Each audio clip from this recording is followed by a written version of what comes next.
Welcome to Puck University. I'm Chris Lynch, recording this on the late afternoon of Tuesday, March 5th. It is Mardi Gras. It is Fat Tuesday, Shrove Tuesday, however you like to describe it, the day right before Carnival, or the day right before Ash Wednesday in the religious Christian tradition, and one of the bigger stretches of the year right before, leading up to the 40 days before Easter.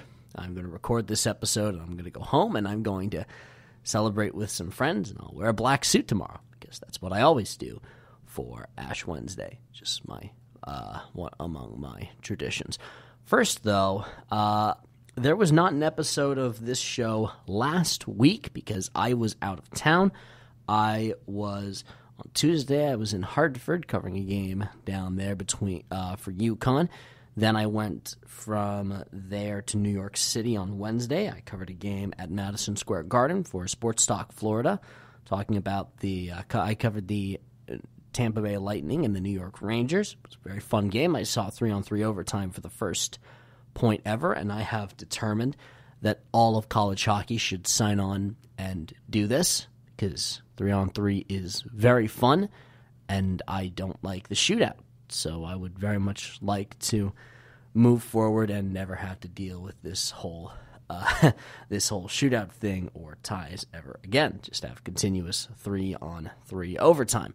That would be my liking. I would very much appreciate that, and I honestly kind of doubt that we will end up getting that. But anywho, I went from there to Boston, where I covered the Bruins against the Lightning, and then I was at BC and UMass for hockey games, and on Sunday I was at UConn for basketball. So I have not been able to use my normal equipment and use my normal studio. I attempted to record something at Madison Square Garden. My editing software failed me, and I failed it. So I was not able to record an edition of the show last week, so we're going to catch up on some of the stuff we missed. Namely, we have some regular season tournament trophies to hand out to people, because the regular season, with the somewhat notable exceptions of a few games that remain to be played in the Hockey East schedule, which will be going on this weekend, there are a grand total of, there's one game on Thursday, which I will be attending, between Boston College and Providence, which actually does have some pretty big implications for the potential matchups. There will be 3 games taking place on Friday. New Hampshire will be paying a visit to Northeastern for Senior Day.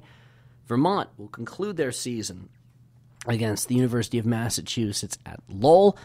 Vermont has been officially knocked out of the season at regular year's end. Very shame, guys. They have Stefanos Lekis put in one of the best seasons for any player this year for goaltenders. He played 99.3% of his team's minutes and had a .930 save percentage and a .228 goals against average. He's 4th in the nation for save percentage. He leads the nations in losses, and that's hardly his fault. He also has no shutouts, but again, that is hardly his fault. He has not gotten a lot of help from his offense in front of him, and I feel so genuinely terrible for him, because he is a fantastic goaltender. And it's just such a crime and such a shame what his team did to him to hang him out and dry. That's just really something. And I get somewhat annoyed about it when I see that players have been hung out and have not been able to get their opportunities. It's a real shame, and it's just how it goes, I guess. So their season is entirely all done after Friday, and UConn concludes their season against the University of Massachusetts Amherst, who I'm sure you saw some of the videos, and if you didn't, go check them out, that those people partied hardy when they defeated Merrimack and knocked them out and won the conference regular season trophy. It was their first ever Hockey East trophy, regular or postseason ever, and those people deserved it. Those guys absolutely deserved to party hardy, and Greg Carvel. There's a very, very cool video of him being handed the trophy, and he's his normal, kind of demure, almost stoic self.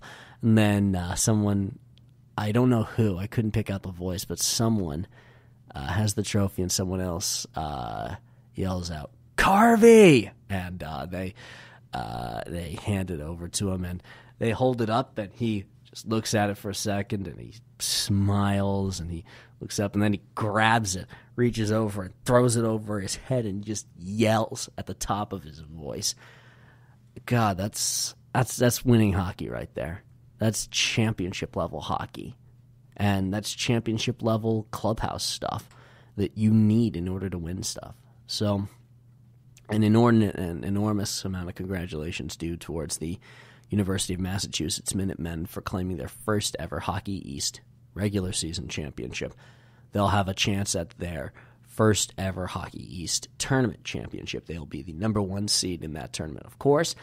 And we don't know who they will be facing in round 1. At this point, the standings remain that they could face either.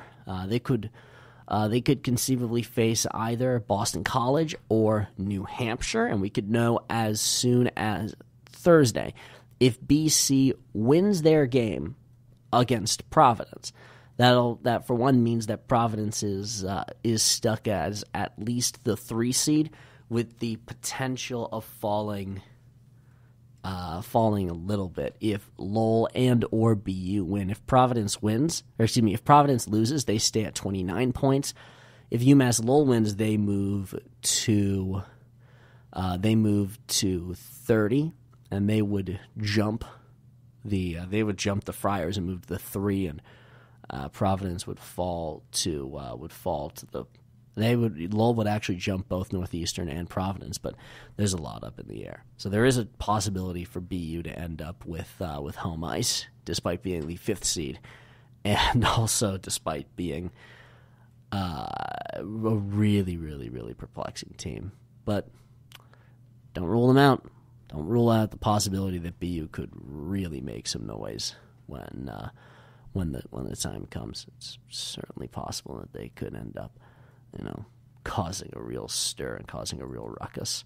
So, and BU plays Maine. The 5 and 6 teams play to wrap up the regular season for Hockey East, and then we get the playoffs. UMass, of course, as I said, has already clinched. Everybody else is starting their conference playoffs this weekend, but let's spend some time to recount the regular season champions.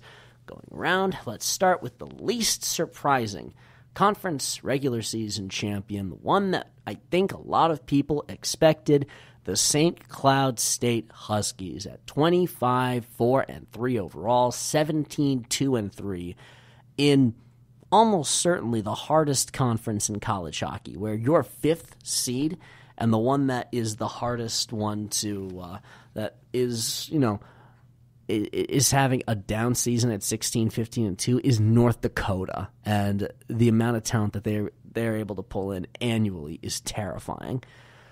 And then you also have to contend with Duluth being the national champions and being amazing, and Denver being amazing. And oh, by the way, Western Michigan deciding that they want to show up to the party and do really well as well. That's a 25-win team in St. Cloud, a 21-win team in Duluth, a 19-win team in Denver with the possibility of moving up to 20, and Western Michigan also with the possibility of moving up to 20. That's ridiculous. That's just, in fact, I dare say with Denver and Western, almost the assuredness that they will move up to 20, because Denver, I mean, no disrespect when I say this, but the NCHC playoffs, this is going to be picking off some of the lower teams with round 1 going to be between Denver and Colorado College. They'll be at Magnus Friday and Saturday, and if necessary, Sunday. be best 2 out of 3. So then Western Michigan actually has to go to Miami for this week. Or excuse me, no. We are not yet into the tournament for the NCHC either. Let me amend that. We're not yet into the tournament for the NCHC either. They're the only other conference that has regular season games yet to play. So, yeah, let me just amend that statement before I say anything else. That's a little bit crazy. So that conference has the potential of 4 of their 8 teams being 20-win teams, and North Dakota is a potential upset team that could make some noise and actually somehow still make the NCAA tournament by winning the NCHC. That conference is insane. But St. Cloud, hats off to those guys for putting together one of the best seasons that program has ever had. Completely seriously. A goalie tandem of David Rennick and Jeff Smith, which has been a real anchor. Rennick has gotten 25 of the games. He's a .908 save percentage. A little bit of a down season for him for what he was expected to do, but he's still got some real high caliber hockey in him, and an offensive team and a unit all around. They have the best goal margin in the nation per game at plus 194, so they average almost 2 goals per game more than what they give up. They're one of, I think, only 2 teams. Yeah, they're one of 2 teams in the nation to average 4 or more goals scored a game. The other one being a carnival show called Penn State, who, by the way, because of their lack of defense, is on the bubble and the outside looking in, but we'll get to them and the remaining disappointments of the Big Ten. But really a remarkable performance being put out there by St. Cloud for their offensive end and what they've been able to put together. They've been either number 1 or number 2 pretty much wire to wire. Patrick Newell has taken a big step forward and he is their leading scorer at 39 points, 18 goals, and 21 assists. It's a balanced unit, and it's a remarkable job. But I want to read off a story that I want to read a story that this is from Fox 9. This is from the local TV stations in the St. Cloud area, and this is their story right after they won the Penrose Cup, which is the regular season championship for the NCHC. Dateline St. James, Minnesota. The St. Cloud State University men's hockey team went from raising the Penrose Cup Saturday night to spending Sunday in jail. After clinching the NCHC regular season title in Omaha, Nebraska on Saturday night, the team boarded its bus home Sunday morning, hoping to sneak through blizzard conditions that enveloped the region. They made it all the way to St. James, Minnesota when things went awry. A series of tweets from assistant coach Mike Gibbons described the series of events that followed. First, the team's bus became stranded between 2 impassable snowdrifts around 3:30 p.m. on Sunday. It wasn't until around 4:30 that a plow arrived to remove one of the drifts. The team then headed towards St. James, which is the nearest town, where they rested at the Watonwan County Jail until conditions improved. There, members of the team posed for a picture with the Watonwan County Sheriff and the recently awarded Penrose Cup. As the hours went on, the team even dined on some jail food for dinner. Boys enjoying county jail food. Not making this up, wrote Gibbons in a tweet around 6 p.m.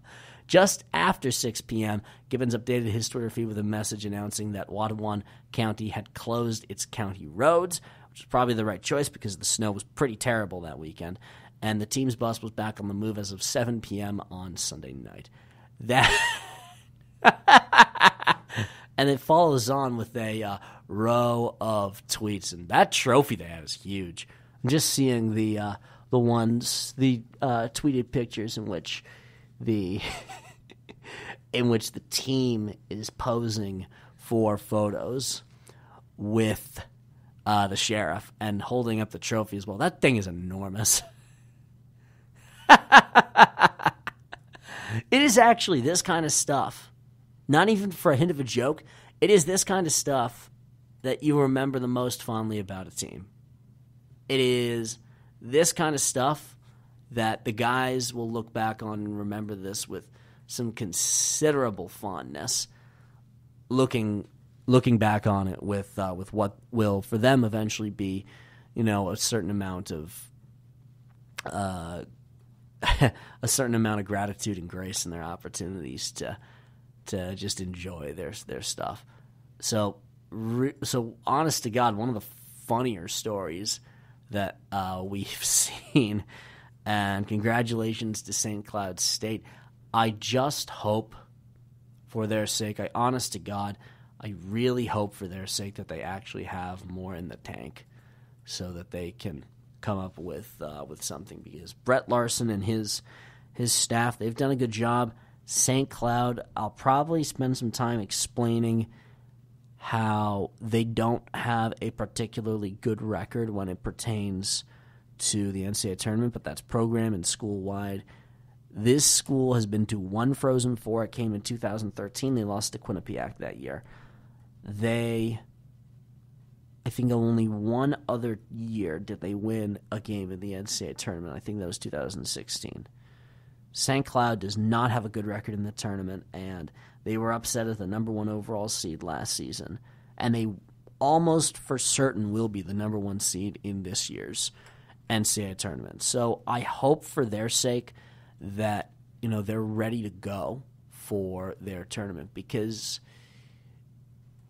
man, they can't mess this year up. This is their program's best ever shot at winning a national championship, and they have to go for it. They have to at least reach the Frozen Four this year. So I hope for their sake that they have it in them to pull it off. They're closing out their regular season against Minnesota Duluth. Have fun with that one, boys. 4:07 on Saturday, and 7:37, both games at St. Cloud on Friday. So best of luck and congratulations again to the St. Cloud State Huskies. Puck University will continue after a brief word. Life is about making decisions.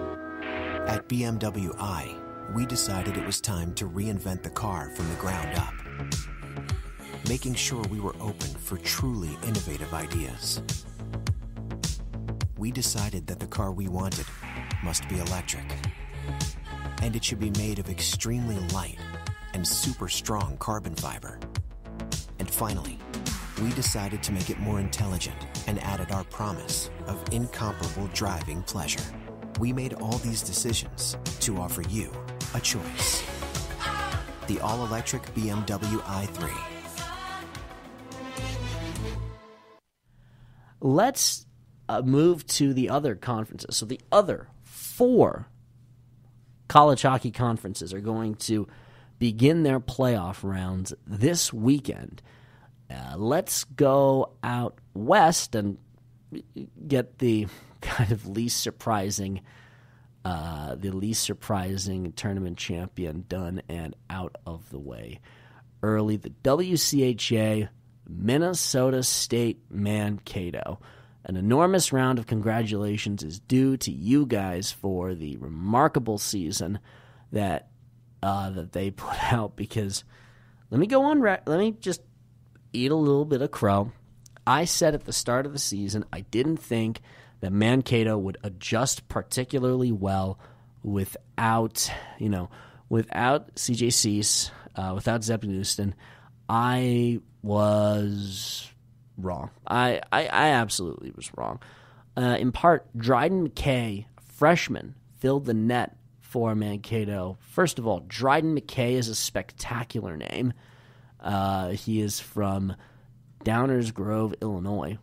A little bit surprising that one of the state schools of Minnesota doesn't have a real quote-unquote Minnesota name, but whatever, I guess. He missed games from late October until late November. but he's been the starter ever since, with only a couple games that he didn't end up playing, and he has been nothing short of spectacular at .928. A possible All-American season for him, but there's still a lot of time to determine all of that yet. So a remarkable job for him to, first off, fill the goaltending job that was left open. That goal margin, which I cling on to as being a stat that I really like for determining who the best teams are. I really like that stat. 361 is their goal margin, or that's their goals per game for how many goals they score on a per game basis. Their goal margin, they're third in the nation at 1.81 goals per game in the plus side. That means that they score 1.81 goals more per game. That's almost 2 goals per game than their opponents. That's really good. And they fall in the category of however their regular season, however their conference tournament wraps up, they will almost certainly be in the WCHA, in the NCAA tournament again. They got upset last season. They made the NCAA tournament, and they've got that. They're in a similar position right now, but it would really be of good help to Mike Hastings and his crew for them to go in with some good feeling, go in with some momentum, and go in winning some stuff. Particularly, they might have a really interesting road because there's some teams that are on the bubble that right now are on the outside looking in, whom their best opportunity to get into the NCAA tournament is to win the WCHA. Namely, Bowling Green and Lake Superior State will be absolutely gunning for the Mavericks. They're going to be in that desperate playoff mode, They're going to be the guys that are going to scare you the most, I think. It's an interesting position for them to be in, and they were here pretty much exactly this same position last season when they slipped up and they got punished for it. They'll get Alabama Huntsville for round 1 of the playoffs. It'll be 8:07 on Friday and on Saturday. That should be a clean, easy sweep. No disrespect intended towards the good people of Huntsville, but Mankato is a far superior team, and Mankato should win that game and should win that series. And if they don't, then, well, we've got some other problems, so don't we? But, yeah, so that's the start of the WCHA playoffs. Alaska faces Northern Michigan, who ended up being the second overall seed in that tournament. And Michigan Tech, who's the 2-time reigning conference champion, goes to Bowling Green to face the Falcons in what's been a big time year for them, for those good people in Bowling Green. As far as the pairwise is concerned, the Falcons are the one team, the next team that's right on the outside. Northern's a little bit further down at 23, and Lake Superior State is at 22. But as far as just the pairwise are concerned, Bowling Green is right outside that ranking, one of the top rankings. And as far as defensive rating, they're second in goals allowed per game. Cornell has the fewest goals allowed overall at 60, but I put a little bit of an asterisk next to the total goals allowed for Ivy League teams because they play fewer games in the Ivy League. It's not that they're not great teams out there and not worthy of competing, but they play fewer games because the league basically doesn't let them play any earlier than what they do. And I can't say I'm exactly in agreement with the idea, but them's the breaks. And that's the way that schedule ends up working itself out. Bowling Green is second in the nation in goals allowed. Really, really a strong performance for the team in front of their netminder. Ryan Bednard is a junior. He's a Florida Panther draft pick, and they certainly could use some goaltending help down there in Sunrise. $923 for him. I'd expect him to stay on and go for another year at Bowling Green. Quite a remarkable job that they've done there. And they get one of the harder opponents that they could get in Michigan Tech, who, the Huskies have had a bit of a down season. Sixth seed. That's where things end up breaking. And then Lake Superior State, who won their first ever Great Lakes Invitational earlier on the season and is a 21 team, they have to face Bemidji State, who's an even 500 unit, and I'm sure Lake State is probably wishing that they would be able to play someone else. But alas, that is who they have to go up against. 7:07 at Taffy Able Arena for both games this weekend. And playoff hockey's here. It's a beautiful thing. It's a beautiful thing for playoff hockey to be here for many, many, many months.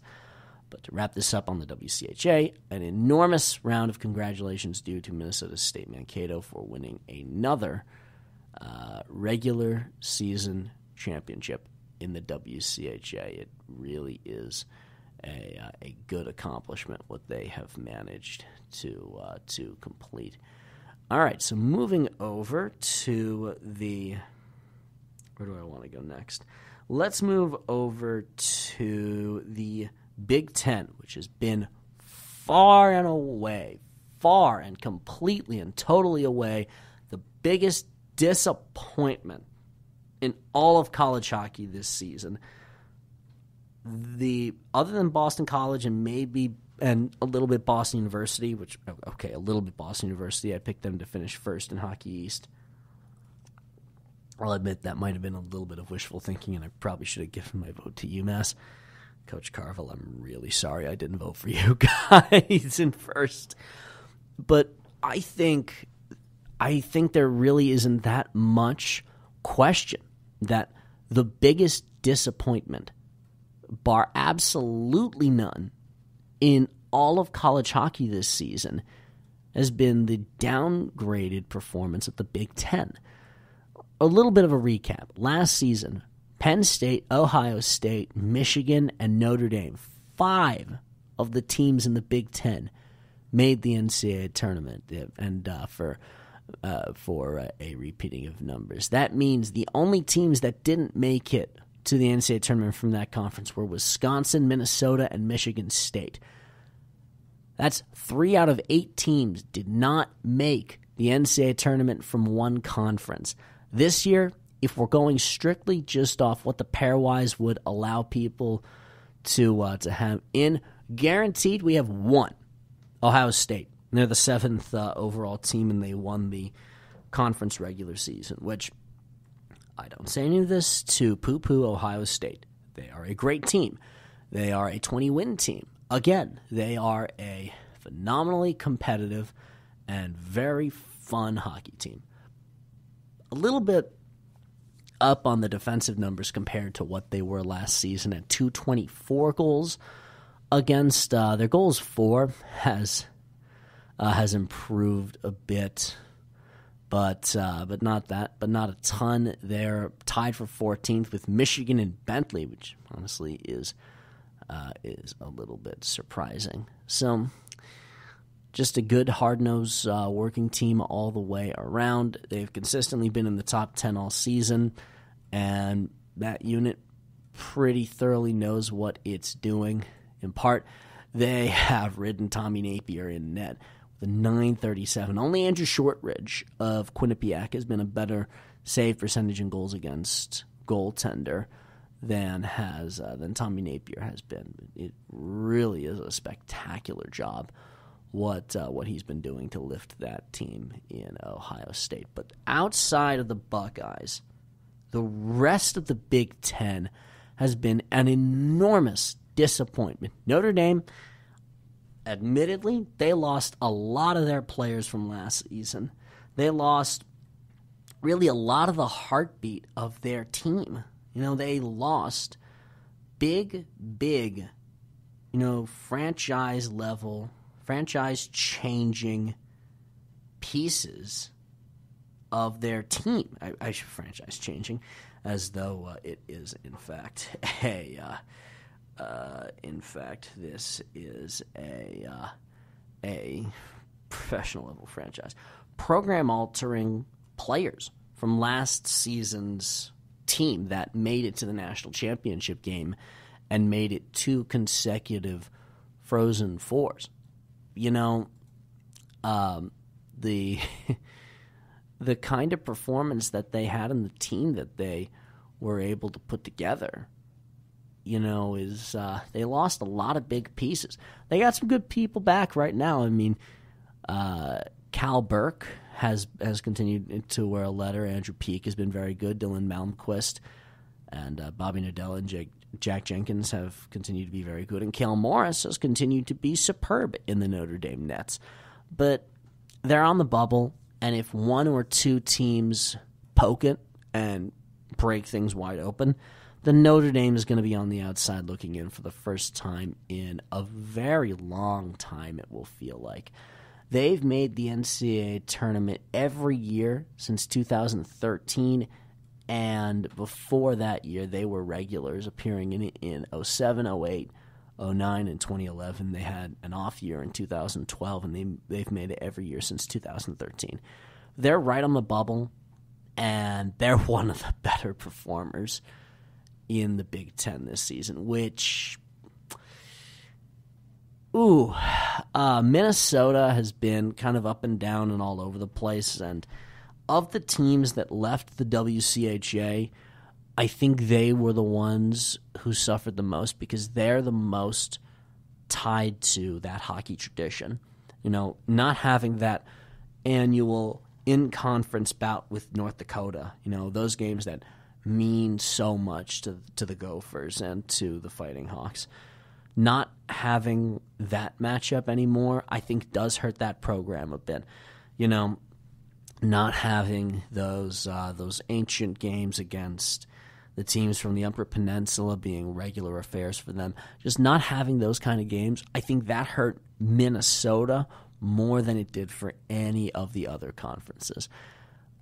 So they had their first year when they made the national championship game and lost to Union in the Big Ten, and they were the number 1 seed in their bracket in 2017. But a down year last year and a down year this year. And it's a retooling program right now, and I wonder what their future is moving forward. Penn State, look, they can score goals. They can put up some insane numbers. If I need to reiterate this point, I don't know how many times I can, but for goals scored per game, 4.62 goals scored per game. The next closest is St. Cloud State. Total goals scored per game, the total number is 157. The number 2 team for goals scored total in the nation is Minnesota State Mankato at 130. That is a full 27 more goals. And that's in part because Mankato played 36 games, which is 2 more than Penn State. They still trail by 27 total goals. Here's the problem. The Nittany Lions defense is tragically awful. And I do mean genuinely awful. Total goals allowed per game, the Nittany Lions have allowed 126 goals. Total. There are only 2 schools. They are tied with Mercyhurst for 57th. There are only 2 schools who have allowed fewer goals than Penn State.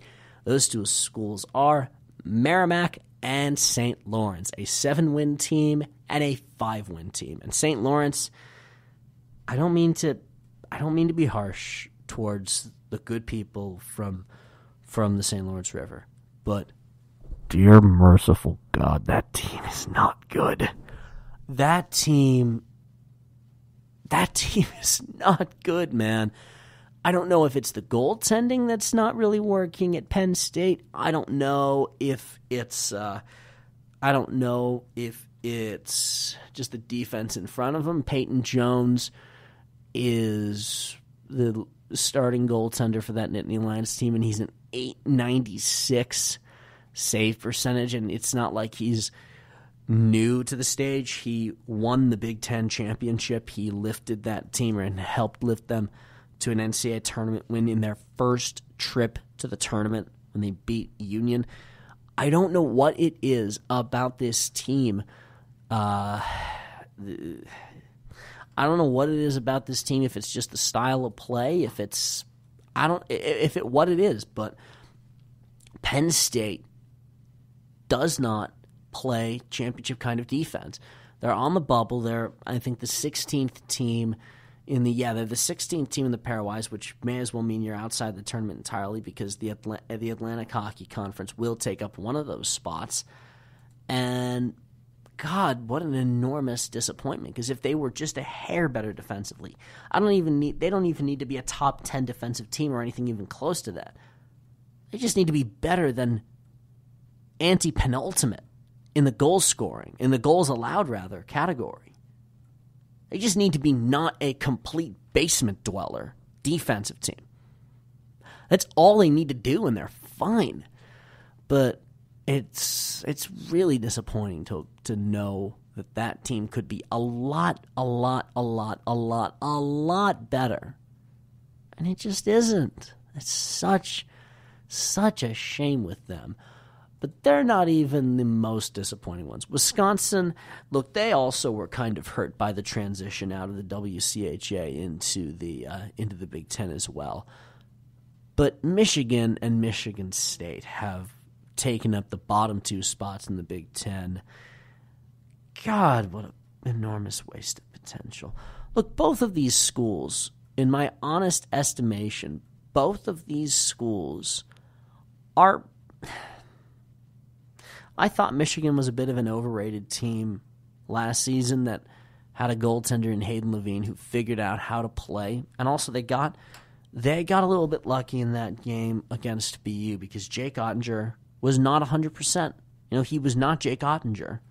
And if he were normal Jake Ottinger in that game, the BU offense was clicking at a good enough rate where a normal, healthy Jake Ottinger, who didn't have an IV before the game, BU wins, and BU goes to the Frozen Four, and Michigan doesn't have, with all due respect, doesn't have the kind of hope that they do, because that team was propped up by a goaltender who figured out, and they almost beat Notre Dame, who it seemed last year was incapable of just blowing teams out. They made a habit of playing close games because it's more exciting or something, and It's a really, really frustrating situation for that program. The Michigan is that kind of way, and Michigan State. Look, if Taro Hirose were playing for any team that was not in last place in his conference, he'd be the runaway Hobie winner.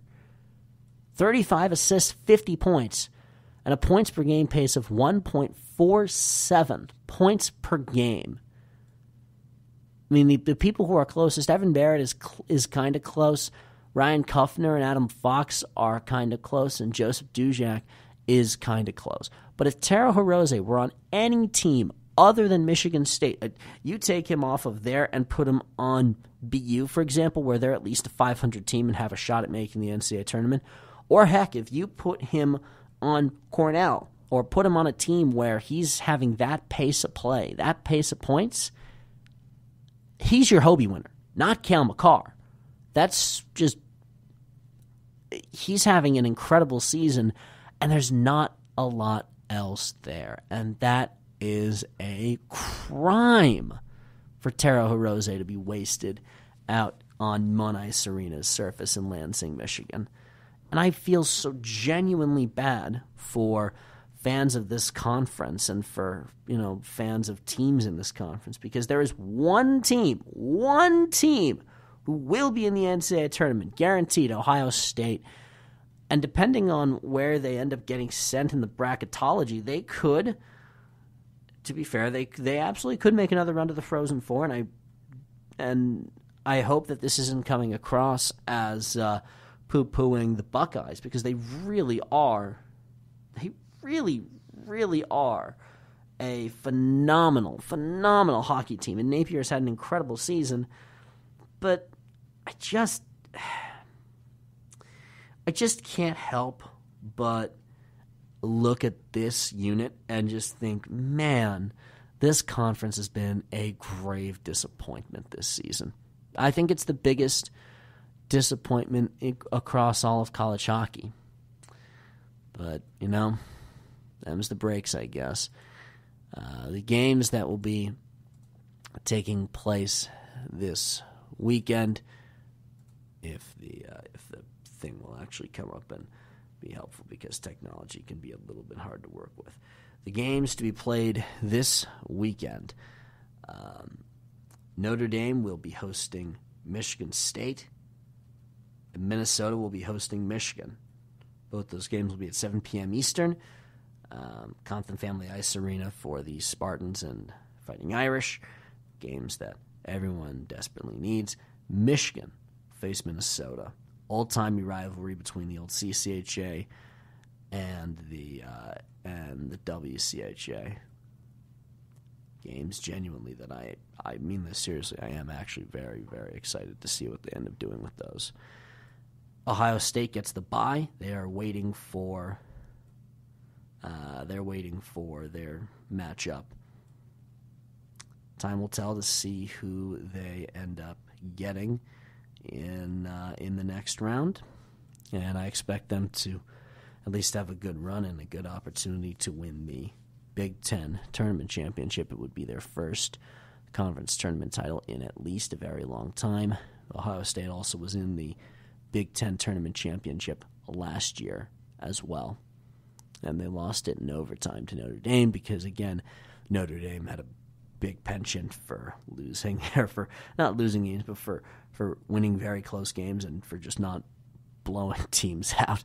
They always played it close, and I'm sure it was wildly frustrating for their guys, for Jeff Jackson on that bench. But they're in. They'll have a chance, and they'll have to take a run at it. We'll see what ends up happening with all this stuff. The other games that I almost forgot to mention as well.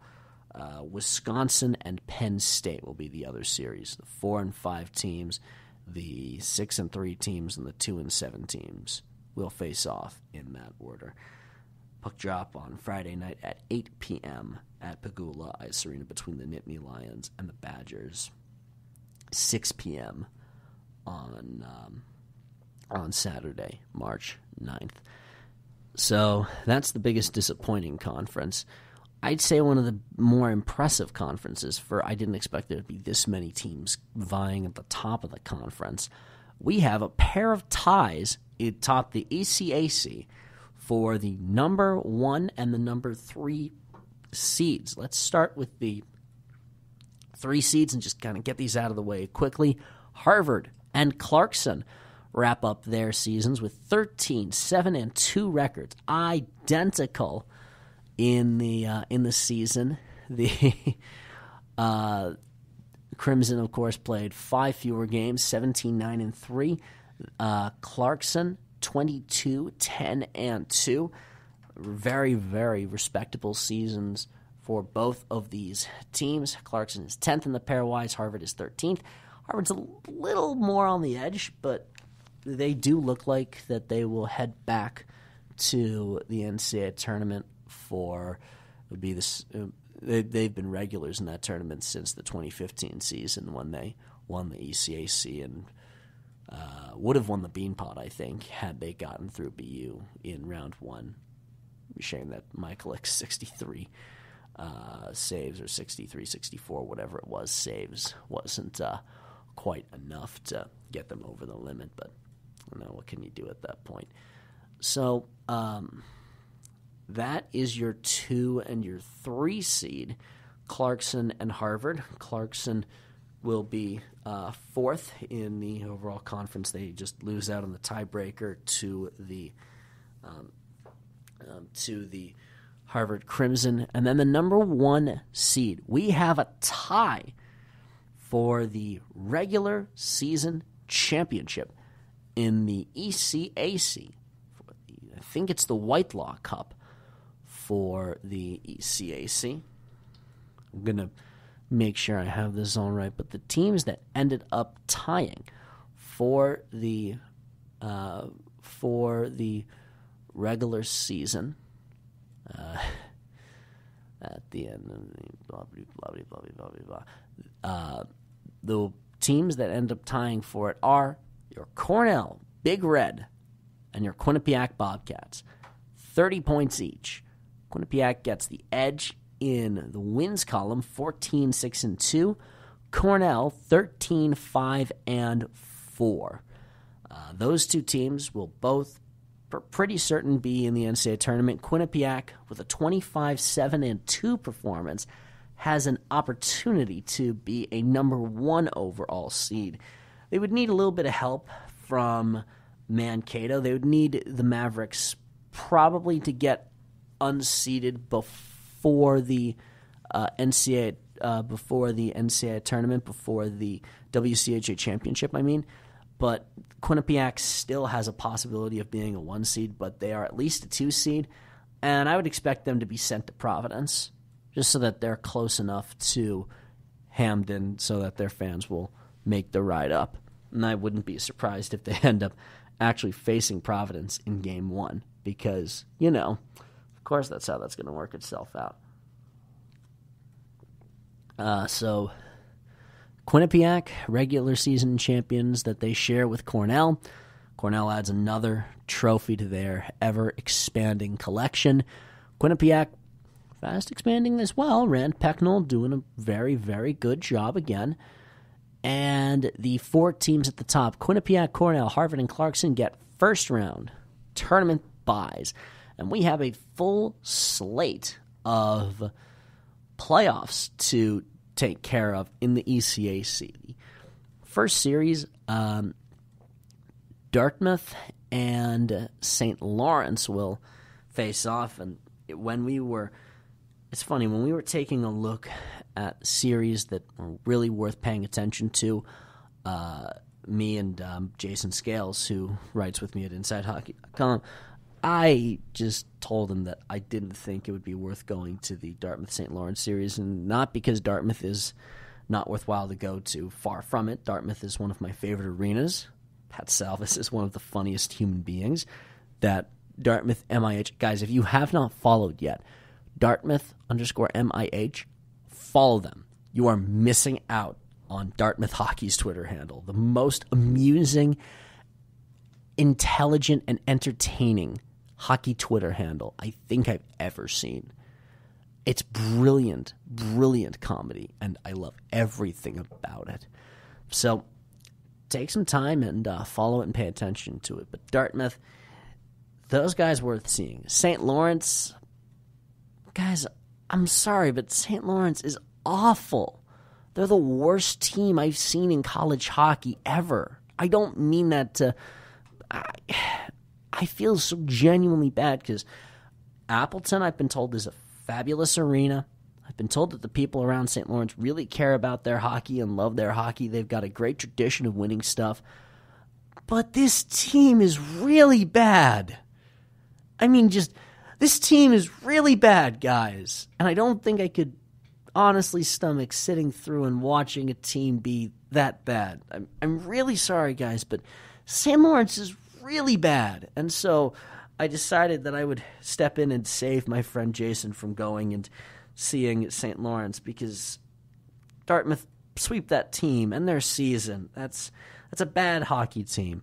So he'll end up going down to New Haven, Connecticut for a matchup between the Yale Bulldogs, finished at 13-3-3. They were 5 points behind Clarkson. They will host the Rensselaer Polytechnic Institute, who, yeah, their record hasn't been great, but they are at least competitive, and Owen Savory is going to be a really good goaltender in the ECAC. He's going to be a great goalie. He already is a great goalie, 7th in the nation for save percentages. So that's a fun series to pay attention to. And the other 2 remaining ones are really, really interesting. Union, who is the most fascinating team in the nation. I mean this sincerely because I have absolutely no idea what to make out of them. And even 500, 10-10-2 in the ECAC, 17-11-6. And boy, some of these games throughout the season have been just what even am I looking at here? They swept Northeastern on the road, Northeastern who will almost certainly be in the NCAA tournament. They tied Yale 1-1 at the Friendship 4, and then they beat BU in regulation to win the Friendship 4 championship. They then came home from Ireland, and they tied Brown and got shut out by Yale. They then tied Canisius at home and beat Canisius at home. Then they murdered St. Cloud 7-2 at the Three Rivers Classic in Pittsburgh, which, sure, 7-2 over St. Cloud in what's undoubtedly St. Cloud's worst loss of the season. And then Union lost to Brown for the tournament championship 6-3, followed by a 5-1 loss at Clarkson before beating St. Lawrence and Yale by only 1 goal each, beating Yale by 1 goal in overtime. This team makes no sense. This Union team, which they beat St. Cloud and they lose to Brown. This team makes no sense. I mean, Rick Bennett has a penchant for having, disciplined, down-to-earth, consistent guys. Brendan Estes and Ryan Sidorsky fill that on the back end. Cole Mayer has been consistently very good this season. I've always liked watching Brent Sapitsky play. Same thing with Sebastian Vidmar. And in net, Darian Hansen has had moments of brilliance, and Jake Kupski has looked really nice at different points. But it's a Jekyll and Hyde team of the highest possible magnitude. They face Colgate, a team who Union probably should beat Colgate. But probably should does not mean will, because, hockey does really dumb things sometimes. So it'd be, I'll be really interested to see what ends up happening. I won't be going to that series, though. I'll be going to the reigning ECAC champion, Princeton Tigers, facing the Brown Bears in another one of these years in which both of these teams have been kind of all over the place. I mean, Princeton, I think, was expected to take a big step after last season's kind of surprise run to the tournament championship. And I think Princeton was expected to be a big, big factor in ECAC play. And they just didn't live up. They're 33rd nationally in goals scored per game. Max Varanow and Ryan Kuffner are elite-level players on the top line. The trouble is that beyond them and beyond their top D players and their top forward line, there isn't a lot else in the tank for Princeton. And sure, they absolutely could go on another miracle run, but it's a very, very shallow team. Meanwhile, Brown is really fascinating. First off, the arc of their season has been kind of interesting. They had a rough start in October. A pair of losses by 1 goal to Yale and Vermont, tied with Colgate, lost at Cornell. They were after their, before the 30th of November, which they also lost to Clarkson. So at the end of the first 2 months in which they played games, they had 1 win, they had 1 tie, and they had 6 losses. So 1-6-1, which falls under the category of not very good. They had 2 ties, one against St. Lawrence, which is not a great sign, and 1 against Union. before beating RPI, losing respectably to Providence. Respectably, it was only 3-1, and then they beat Army 5-3. They then trounced Robert Morris and beat Union 7-4 and 6-3 to win a tournament title. They then have a Jekyll and Hyde kind of February in which they go 3-2-2 with losses to Yale and Harvard, wins against Princeton and Quinnipiac at Quinnipiac, and then they tie Cornell at Cornell. Oh, and they also tie Colgate at Colgate. They tie Cornell and Colgate, both 3-3 at home. That performance is, that is really fascinating. And they're hosting Princeton, a team that has the top-level talent and did beat them in their last game of the regular season on Saturday, 5-1. I am really genuinely, to my core, fascinated by what Brown has on the ice this season. So I'll be watching that playoff series at Meehan Auditorium. I'll be spending a lot of time in Providence, as bare minimum 3 games in the capital of the Ocean State, possibly 4 if the series gets played on to a third and decisive game on Sunday. The ECAC has some teams at the top that are national contenders, some teams in the middle who are just weird, and St. Lawrence at the bottom, who's just kind of bad. That leaves one last tournament championship, or regular season champion to discuss, the most surprising of all the tournament champions, and one of the best stories in all of college hockey. Would be the best story if Arizona State and UMass Amherst weren't their stories, the American International College Yellow Jackets. So, how much do you guys know about this school? A brief look on the overview of American International College at large. It was originally established on July 18th, 1885 as the French Protestant College by the Reverend Calvin E. Ameron. He sought to create an institution of higher learning that would provide the local French Protestant minority with access to higher education. See, France is predominantly a Catholic country, and it turns out that there were a whole bunch of religious wars over there, and Protestantism and Catholicism didn't exactly get along, and they came over here, and even over in Massachusetts, a lot of the French people who came over were in fact Catholic and not Protestants, so they wanted to create a place. The seal of the school on one side is actually a fleur-de-lis, and on the other side is a maple leaf. It's a very interesting background. The total enrollment at this school is 1,723 for undergrad, 454 postgrad. It's located in Springfield, Massachusetts. It is a Division II school playing the Northeast 10 Conference, which is a good school for, which is a good Division II athletic conference, but is in fact a Division II athletic conference. Their most notable alumni, well, Jim Calhoun, who's a Hall of Fame basketball coach, who was the head coach of the University of Connecticut men's basketball team and won 3 national championships for them, and recruited pretty much everyone who was on their 4th national championship team in 2014.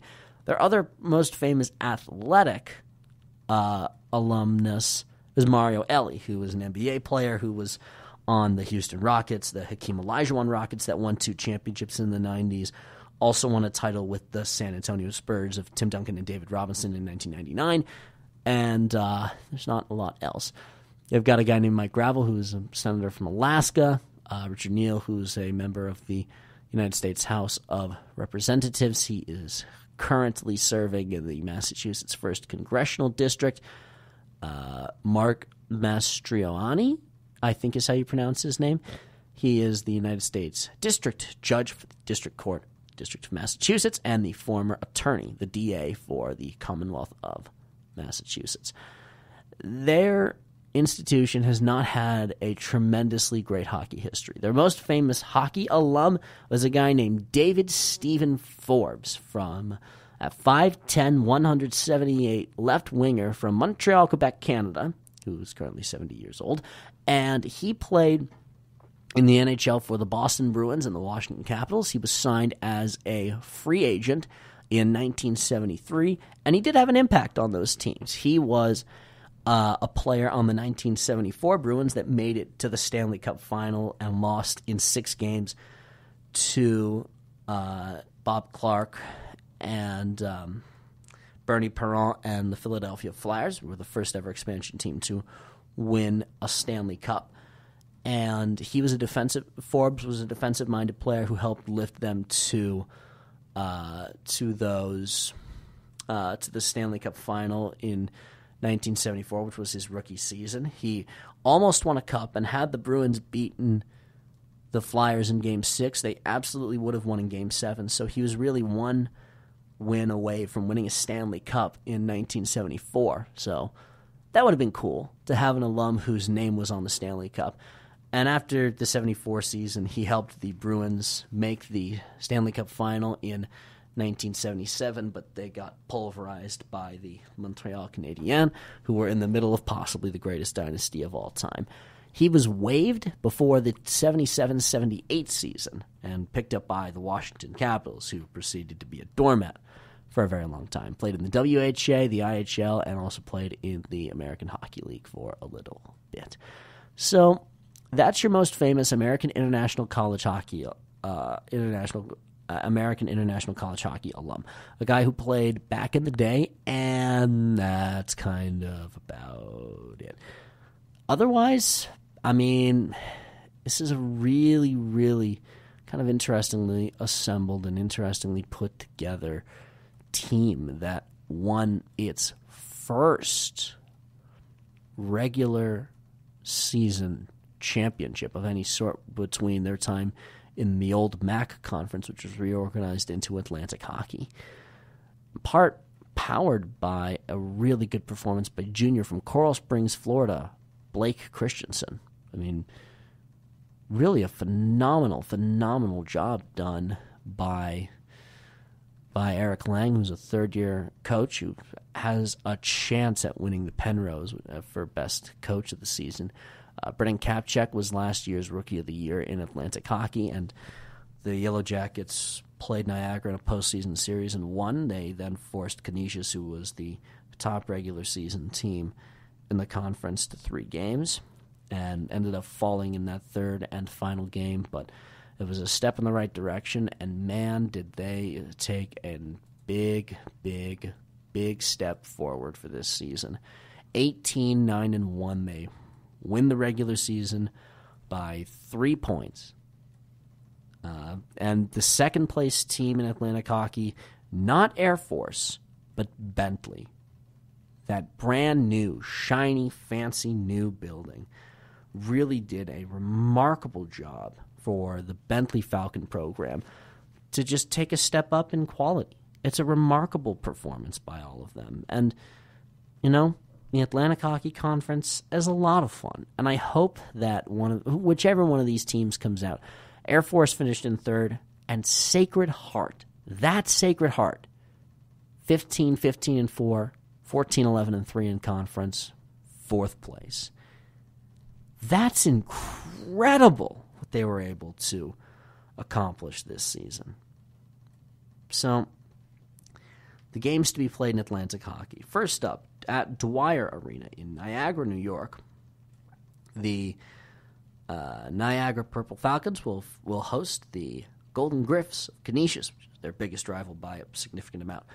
Army goes on the road to Mercyhurst Ice Center in Erie to play Mercyhurst, and Holy Cross will travel to Neville Island to play Robert Morris at the Island Sports Center in the opening round of the Atlantic Hockey Tournament.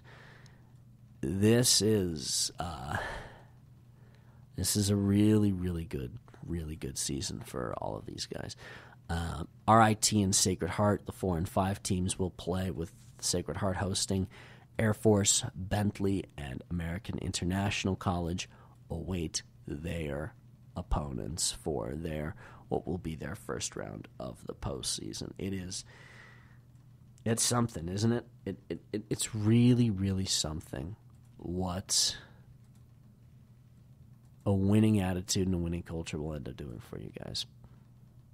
For our team.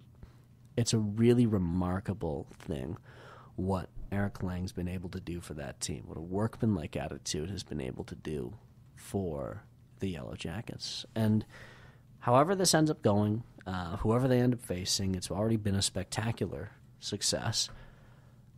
And I wish the best of luck for AIC moving forward, and for everyone else, whatever fan of whatever level of hockey you happen to be, welcome to the playoffs. We're here until the Stanley Cup is awarded, which will be in June. This is the best time of year to be. Even Arizona State, who is not playing until the NCAA tournament, and yes, Arizona State will make the NCAA tournament this year. 21-12-1 is their record this season. That's crazy. This team was not a Division I team until 2015. And they won 3 games their first year. They're going to be in the NCAA tournament this year. That's crazy. And a remarkable job by Greg Powers has been a spectacular head coach. They did lose their final 2 games at Minnesota, which, yeah, it's tough, particularly without Johnny Walker hitting the ice. But he'll have the time that he needs to get himself healed up and get himself ready to go. And he better get himself, he better get himself all set and ready, because in order for Arizona State to have any success, Walker needs to be out there and Joey Decker needs to be firing on all cylinders. That's how that team is going to end up winning stuff. This has been kind of a remarkable year. The regular season, pretty much all done at this point.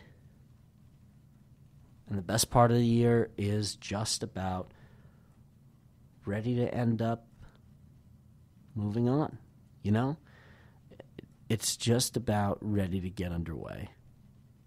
And this is the best time of year to be a hockey fan. I'll be there for pretty much all of it in the college hockey world. I'll be doing Thursday. I'll be at Providence for Providence, BC, to close out hockey's regular season. Friday, Saturday, and maybe Sunday, I'll be at Brown and Princeton. I'll be in the mood of playoff hockey. And I'm genuinely excited to get that going and get this underway. Full episodes for the remainder of the college hockey season. Intermittent episodes will follow in the afterglow of the Frozen Four. And we've got plenty of playoff hockey to enjoy. You can follow us for the podcast. We've got a social media account on Instagram and on Twitter at University Puck. You can follow this show on Apple Podcasts, Google Podcasts, Spreaker, Stitcher, TuneIn, iHeart, YouTube, and Blog Talk Radio. I apologize for my voice not being that great. I'm getting over a little bit of a cold, and I apologize for there not being an episode last week. I had a little bit of a cold, and I was in New York and was doing some other stuff. I should have regular episodes the rest of the way. You can follow me at CCLYNCH Wall on Twitter. You can follow me on Instagram at CCLynch16. You can read all my stuff at InsideHockey.com. You can read all my stuff at SportsTalkFlorida.com for any time a Tampa or Orlando-based team comes up and pays a visit to the Northeast. Got to cover some college basketball, and I have been a regular at college hockey rinks for a while and continue to be so through the rest of this season, and will continue to be a fan for as long as I'm going. Thank you so much for listening. Thank you so much for your interest in college hockey. Thank you so much for your interest in this show and what we're doing here. And in the words of the great Tim Williams, keep your head up and your hits clean.